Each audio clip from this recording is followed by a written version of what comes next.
So the real estate market in 2023 was a wild one. Everyone wants to know what's going to happen in 2024. So in honor of my 10th year as a real estate agent, we're going to look at Rhode Island's market trends for the past 10 years. So grab a cup of coffee, settle in, and get ready. I've got some really valuable insights for you.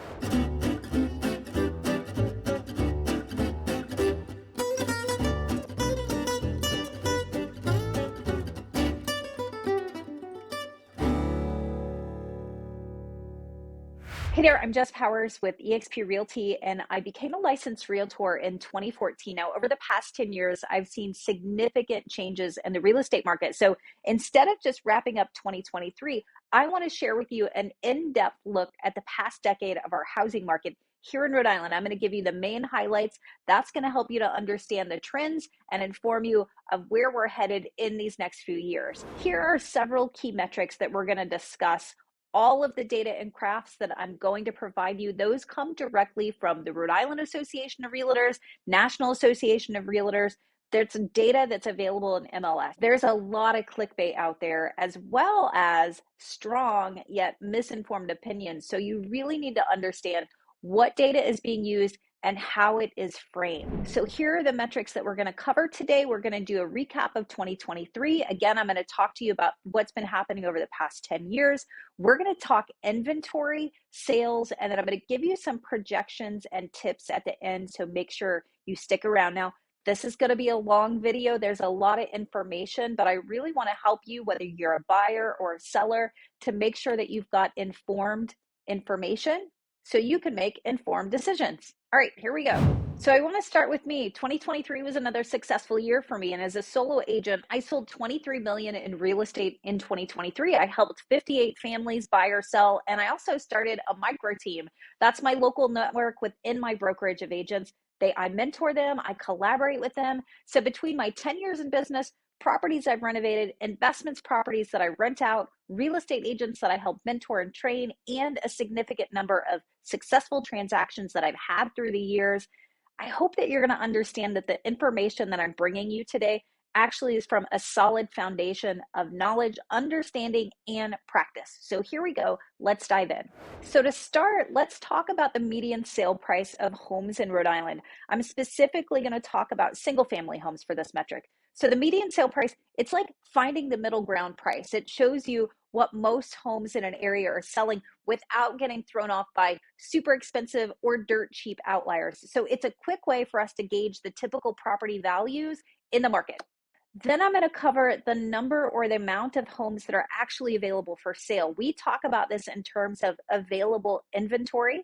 And the final metric that we'll look at to wrap this up will be insight on interest rates and inflation. Those have played a major role in the housing market for the past 4 years in particular. And then I'm going to talk about what to expect for 2024 and beyond. So first, let's talk about the median sale price. And again, I'm going to use the metric of single family homes. So in 2023, Rhode Island's real estate market continued to showcase a steady increase year over year. So this graph shows you that increase from 2022 to 2023.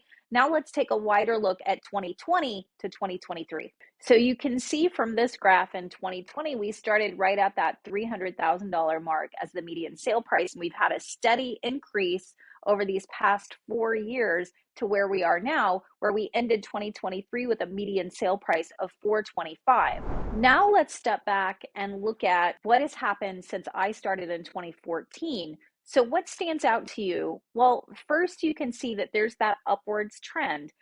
Price is increasing, but you're also going to notice it's not a straight line. There are lots of ups and downs even during the year. So let's focus back in because I want to look at the data that I have in a spreadsheet for you. So here we are. We're really focused on what we saw in 2023. And again, overall, we saw prices increase, in fact, about 5.9% year to date overall. That median sale price, again, it increased to $425, but we can also look at each month. Now, it's typical. You have changes during the month. Some of that is just what we call seasonality. More sellers tend to sell during the warmer months of the year. There's typically less activity at the end of the year during the holidays. So let's now look at a side-by-side of 2023 and 2022 in the next image. So I like being able to look at this as a side-by-side. I think it really gives good context and will help you to really visualize and be able to see what's been happening in our market. So again, we usually see fluctuations. That's important. Buyers and sellers got to be aware of it. There might be more advantageous times to list a property for sale, and there also might be more advantageous times of a year for a buyer to buy a home. Now, that's why you got to rely on a real estate agent. They can help you evaluate your options, explore opportunities you might not have even considered.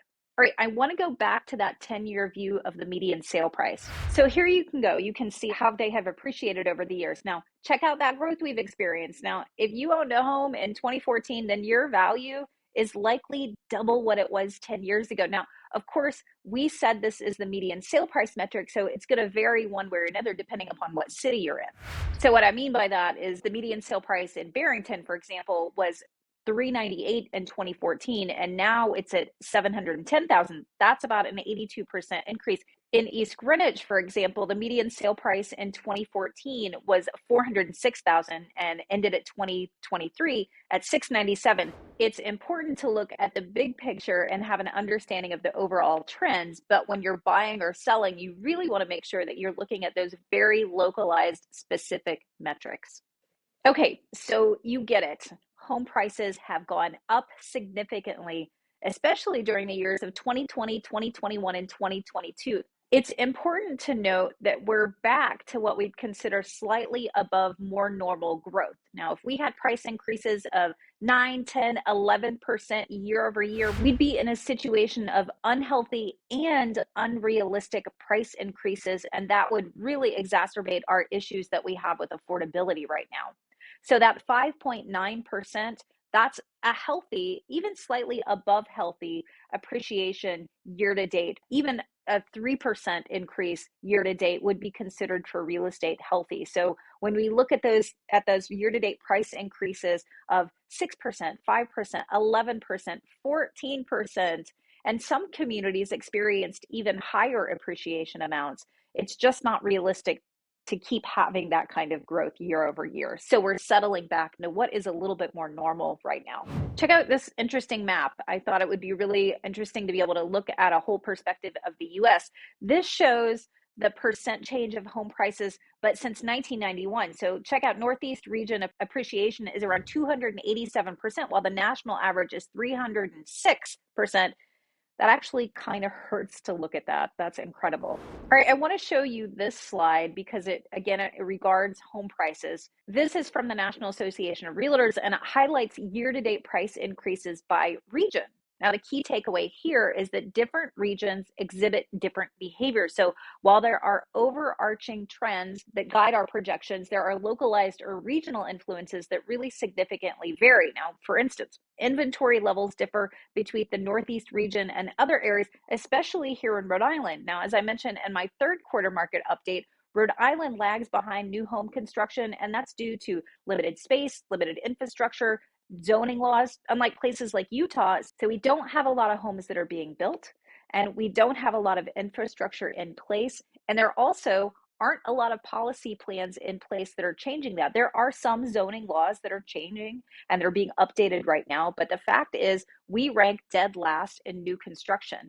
So when you consider price appreciation, you have to really look at all of those factors. So what affects us here in the Northeast region might not have the same effect in other parts of the country. And that's really important when you're relying upon news sources. You have to just understand where the information is coming from and what the context is. Whatever is affecting one part of the region, is that going to have the same effect here where we are or where you are located? All right, so now we're going to talk about inventory, and that's the number of homes that are for sale, and it has a major impact on home prices. So let's look at how this has changed over the past 10 years. Now, inventory shortages, they've been a defining characteristic. So in the next graph, I'm going to show you that tells you a story of decreasing inventory, which has created an extremely competitive landscape for buyers. So remember when we talked about the median sale price and how it fluctuates throughout the year? That's in relation to the number of active listings and buyer demand. So you can see that when we look at the past 10 years, there were a whole lot more listings that were available. So again, the side by side makes it a little easier to be able to notice the difference between where we were in 2014 and what the market looked like in 2023. I mean, check it out. 1,600 single family homes were available for sale in December. So let's take another bird's eye view of the past 10 years. All right, I'm going to give you a minute. Start at the top of each column and then move down, and you're going to see that we just don't have a whole lot of homes that are available for sale. All right, I get it. I know that this graph can make your eyes go cross. I stare at spreadsheets and I compare data on a regular basis, but I have to. That's so I can distill it down for my clients, because how else are you going to be able to get informed information so you can make informed decisions? So I'm not done with inventory, even though I'm certain that you get the point that I've been making, that it's been significantly declining over the past 10 years. One of the other ways that we help buyers and sellers gauge supply and demand dynamics is by the months of inventory, and that's usually referred to as the absorption rate. It represents how many months it's going to take to sell all the available homes at the current sales pace. So this graph, again, it shows the decline, and you're going to see those fluctuations that we talked about throughout the year, but overall that trend shows a decrease in the available supply. A 6-month supply of inventory, that offers what we would call a balanced market, lower than 6, and you're in a market that is more favorable for sellers, supply and demand. That's what we've seen. When I started in 2014, we were still recovering from the market crash that started in 2008. So you're going to see in 2014, with levels above 6 months absorption rate, the list price was closer to what the seller's agent thought they might be able to get, knowing that there was likely going to be some negotiation that was needed. It wasn't as common for sellers to receive multiple offers, and it took a whole lot longer to sell a home. Buyers could take their time back then. They'd get to view a home, and I'd be able to take them a couple times before they make a decision. But as our inventory has trended down and more buyers have entered the buying pool, it's just supply and demand. So we've been in this situation, especially in the last 3 years, where we've got really low inventory, high interest rates. But before we jump into interest rates, I've got one more slide that I want to show you. Now, remember when I talked to you that context is important. So imagine if you saw the slide, you didn't have any context from what I've been showing. You might say, wow, home sales are down more than 15% in the Northeast. And that might lead you to think that it's an indication that people aren't buying homes. That must mean that prices are down or that they will be going down, right? So if you saw this and you were a buyer, then you might say, okay, well, great. I'm going to wait for prices to go down in my area because that must be what's going to be happening. But that's not actually what this data is telling us. Sorry. So let's look at another one. Here we are. We're back to that slide, that spreadsheet with the number of active listings. Again, you can see that over the past 10 years, we just don't have as many listings. And, some are going to sell and some aren't. But if you have less to begin with, then you're also going to have less sales. All right, so bear with me. I know this is a lot of information, but I need you to understand this. That way you can help spread the word. So let's go back and look at the number of homes sold again. For the sake of the data, again, I've been referring to single family homes, but condos and multifamily properties, they're following a similar trend. So let's look closely again at the number of homes that have been sold. I've seen some fluctuations. There was an increased number of homes being sold consistently up until the past 2 years. So look at this. 22.5% decrease in the number of homes being sold. That's higher than the stat for the region of 15%. But before you've jumped to any conclusions, you've got to look at other points. So this data is telling us that sales in Rhode Island for 2023 are down year to date by 22.5%. And regionally, sales are down 15%. And while that could be an indication that the market is shifting or changing, you have to look at the other metrics and data points to be able to decide which way the market is going. And that's why we're looking at the whole picture. It's the active number of listings, and you reference that with the number of homes that are being sold, as well as the absorption rate, because that's a key indicator of demand. So again, we're looking at active listings, we're looking at sales, we're looking at inventory. There's a couple other metrics that I look at as well, such as days on market, because that tells us how quickly homes are going under contract. And this is what helps us to really understand the market and where it's going. This is painting a picture to help us see why prices have continued to go up and sales have gone down. So again, that 22% decline in sales is a product of reduced availability and high demand. All right, so now let's address interest rates. So in 2014, top tier credit borrowers could secure a mortgage of around 3.75. Now, I secured a FHA for a two-family property that I had at 3.25 in 2015, and then rates went up a bit in 2018. I remember I bought an investment property and my rate was at about 5.45, which I was kind of mad about it. In fact, I refinanced that in 2021 and got a rate at 3.125. So we had a lot of years with historically low rates, and that's part of what kept demand so high. And then the Fed stepped in, buying up mortgage-backed securities like they were going out of style during the pandemic, plus handing out lots of money. Well, I mean, it's no wonder that prices went up so significantly during that 3-year period. But in 2022, with inflation catching up to us, well, the fun ended and the Feds went through a series of interest rate hikes. So head over to my YouTube page and you can see all the drama about the market and the changes when the interest rates went up. In fact, I wish that you would subscribe to my channel and check out my other videos. So here's the thing. I'm going to point this out. People have been screaming from their soapboxes that the market was going to crash at multiple times during the 10 years I've been a real estate agent. 2017, 2019, 2020, 22, 23, 24. And guess what? It didn't happen, and I don't see it happening. That's not what the data tells us. Here's the thing. People have to move. About 10% of the US population, well, they move every single year, and millennials are tired of renting. They make up a significant part of that first-time homebuyer pool right now. And speaking of renting, have you looked at the average rental in Providence right now? It's at about $2,200 a month. So the fact is that homeownership still provides people a path to financial health, especially in comparison to renters. Now, this isn't to shame renters. Hey, my basement flooded last week at 4 a.m. and I was wishing that I wasn't the landlord. Homeownership is expensive. It is not right for everybody. But that said, overwhelmingly, the data shows that homeowners have significantly more net worth than renters. So here we are. Let's talk about interest rates. They peaked in October at around 8%. You can see that line. I felt it. Several of my buyers took a pause. Some buyers stuck it out, and with reduced competition, they actually got more favorable terms than they otherwise probably would have.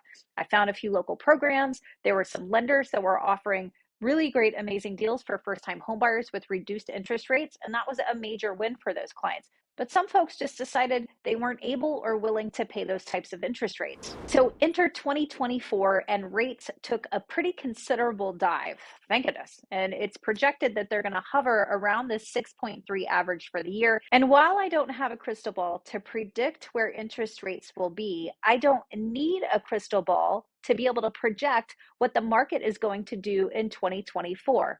That's what this data is for.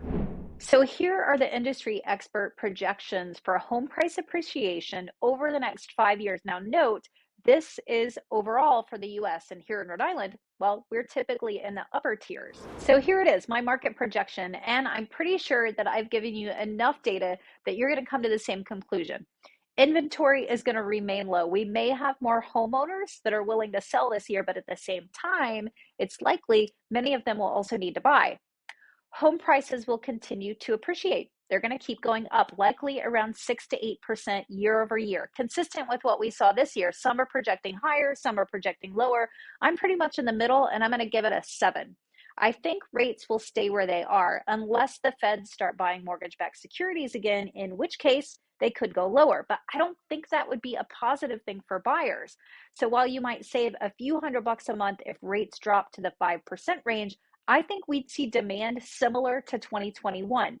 That would push the year-over-year appreciation from my projection of 7% closer to the 14% range. That means you'll pay a whole lot more for that home. So many people would re-enter the market. All right, I've got a couple other notes about the market and things that you should be aware of. If you're a buyer, you need to be aware that buyer representation is changing.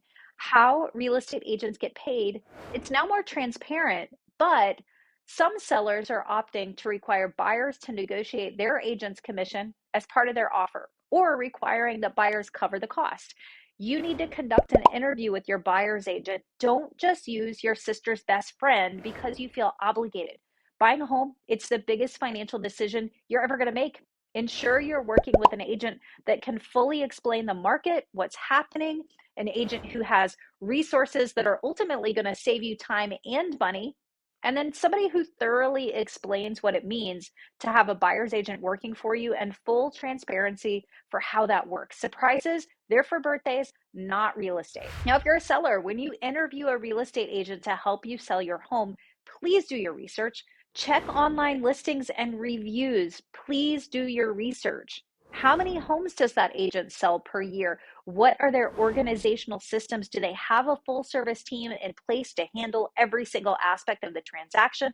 Now, my opinion, I really think that you should not be with a single agent. You want a lead agent, sure, but that agent really should have a team in place. Staging in 2024 is going to be so important, as is appropriate pricing and marketing. And at the very least, sellers, for the love of God, please make sure that your real estate agent hires a professional photographer for your home. That is at the very least. I would also say they should have floor plans. That's super important. All right, so that's a wrap. Let me make sure I covered it all. We talked about what happened in 2023.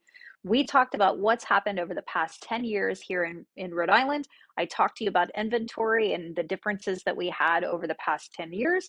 I talked to you about sales and sale prices and how that impacts the market. And then I also gave you a few projections on what I expect to happen over the next year, actually in the next couple of years. So that's a wrap. If you got any questions, I'd love to hear from you. If you made it through this whole video, please comment. Let me know. I'd love to hear from you. If I don't hear from you, I can't help you. My name's Jess Powers, and remember, I'm always here to help.